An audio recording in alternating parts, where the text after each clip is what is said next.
How to boost your communication using humor.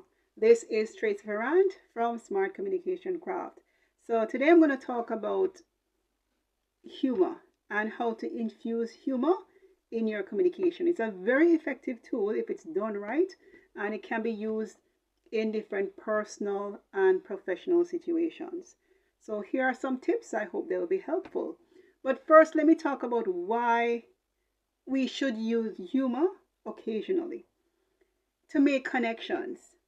People like to laugh, people like to relax, even in a personal situation where there's tension, even in a work situation where there's tension. Humor does well if it's done right. So to make connections with people. Then the next thing is to engage different types of people in different situations. Three, to lighten the atmosphere.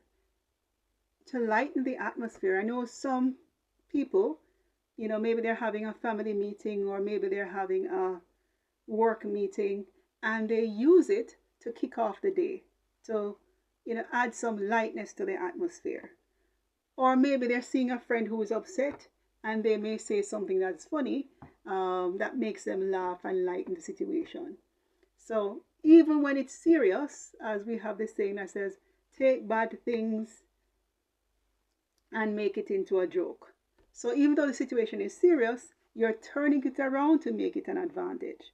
The other thing is to make it memorable. When a joke is done right, people will remember us, remember our personality, how we made them feel, and so on.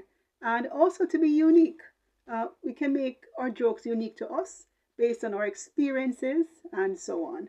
And to make ourselves more personable, people connect with, when you can laugh at yourself and to tell your personal stories, people tend to connect with that. It shows that you don't take yourself so seriously unnecessarily. So, how to use humor? Here's a basic structure, basic guideline. Make it safe. So, make sure it's not a joke that insults other people, whether from different nationalities, different cultures, different sensitivities, and so on, or you're not making a fool of someone. So, even if you're making a joke about someone and they're okay with it, you want to make sure that you're not making a fool of them. Because some people, they're able to laugh at themselves. Different audiences are able to laugh at themselves. And so you want to make sure that it's safe and, it's good sport. It's all done in good sport and in good faith. Number two, make it relevant. So make sure that the joke you're selecting, the story, the humor that you're infusing is relevant to the point. It's relevant to the context. Whether you're at a party or in a meeting, make it relevant. So it's not a random joke that you're using to try to get some laughter. No, you're using it to enhance what you're saying. So make sure that you're focusing on your goal. And so as you add the humor you select and the style should lead to you accomplish your goal. So it should enhance what you're saying. Three, well timed. So make sure that it's the right timing, the right season. It's a seasonal joke. It's a contextual joke, depending on current affairs and so on. And also well timed in terms of whether you have it at the start, at the finish, when you're hitting your major point, to make sure that it's well timed. Four, test it. This is perhaps one of the most important things, to test it. To test it in different people. If you, for example, let's say you're making a joke about something that is specific to a particular culture. Make sure that maybe you know someone and you can give them a call to find out how they feel about it, or how people generally feel about it. Or just generally speaking, find someone who is logical and who can give you clear and honest and relevant feedback. So resourceful feedback, and test it. Try to test it on more than one persons. So test it out on 3, 5 people and see how they feel. Or if there's a bigger sample, you can test it. You can even test it online, anonymously. 5, unique. Make it unique and original. So don't do a joke of, why did the chicken cross the street? No, make it sure it's something that's unique to your story to make it memorable.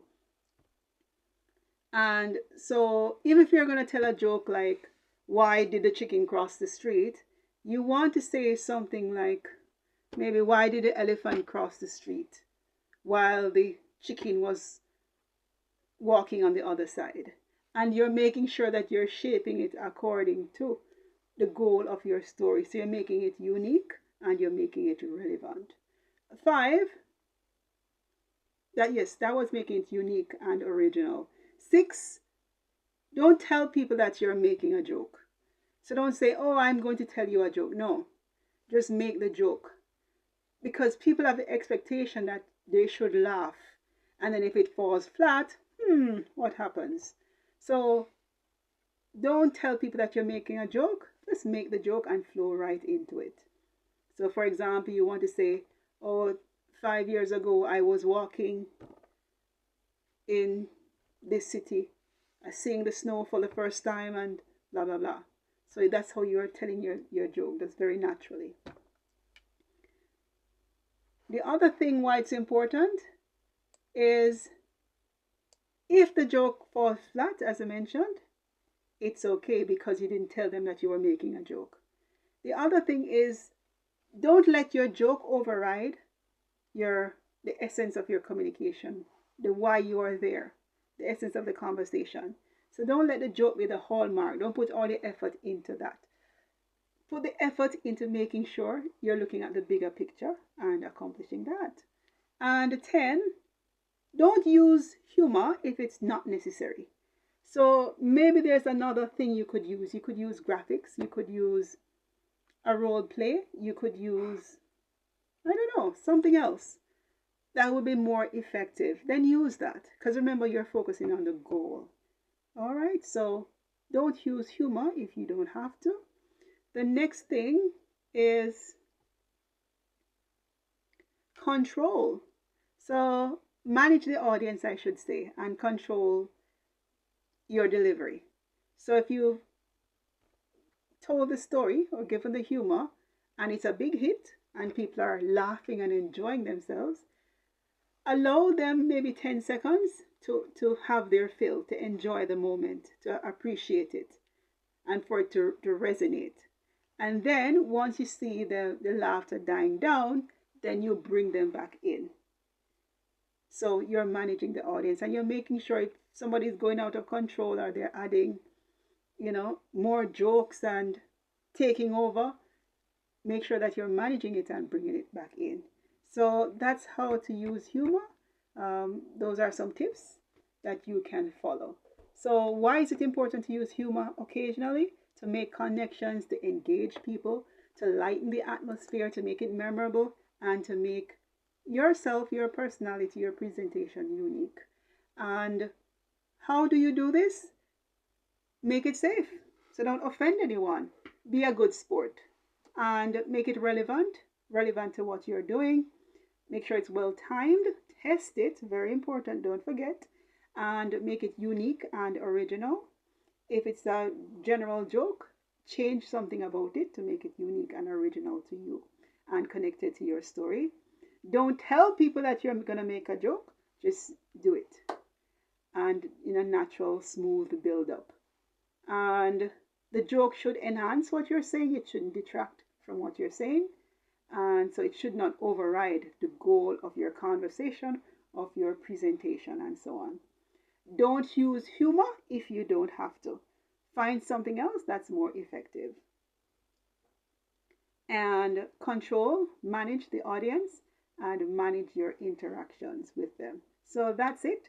I hope you will try the next time you're at work or in a social situation. You just give it an attempt and see how it works out.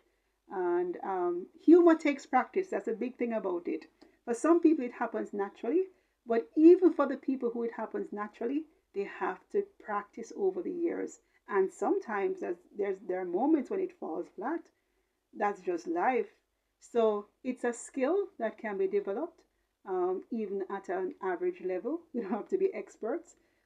But remember, we are using communication just as another tool, another skill to help us to build connections with people in personal and professional situations. So, Tracey Ferrant from Smart Communication Craft. Good luck and cheers.